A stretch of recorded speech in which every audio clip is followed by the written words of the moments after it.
Diminishing balance method में depreciation कौन से बैलेंस पे कैलकुलेट किया जाता है, अगले 1 मिनट में समझ रहे हैं। 1 जुलाई 2017 को मशीनरी खरीदी हमने 1,75,000 की, 25,000 उसके इंस्टॉलेशन पे पे करे। क्योंकि ये 25,000 उसके इंस्टॉलेशन पे पे करे, मशीनरी को यूज करने से पहले का खर्चा है, उसी की कॉस्ट में ऐड होगा, यानी कि मशीनरी की कॉस्ट 1,75 प्लस 25 2 लाख की बैठती है।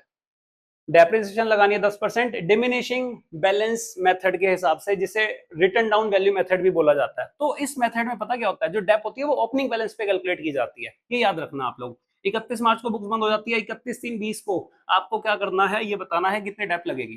देखो सबसे पहले आप टाइमलाइन बनाओ, 1/7/17 को हमने मशीनरी खरीदी, इसके बाद ईयर कब क्लोज हो रहा है 31/3/18, इसके बाद ईयर कब क्लोज हो रहा है 31/3/19, और इसके बाद ईयर कब क्लोज हो रहा है 31/3/20। यहाँ पे डेप बतानी है आपको कितनी लगेगी। यहाँ की डेप बताने के लिए आपको यहाँ का 1 अप्रैल 19 का ओपनिंग बैलेंस पता होना चाहिए, वो भी हम निकाल रहे हैं। देखो 2 लाख की मशीन खरीदी, डेप कितनी लगनी है 10%।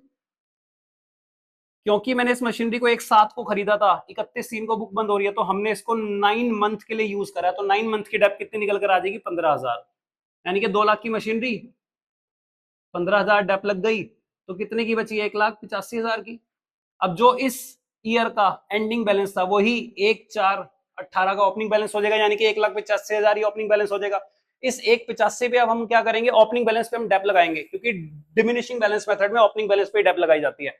1,85,000 पे 10% लगाओगे, 1 जीरो हटा देना, 18,500 आएगा, माइनस कर देना 1,66,500, यानी कि इस दिन यहां पर ये 1,66,500 की रह गई, यानी कि ओपनिंग बैलेंस भी कितना होगा 1,66,500।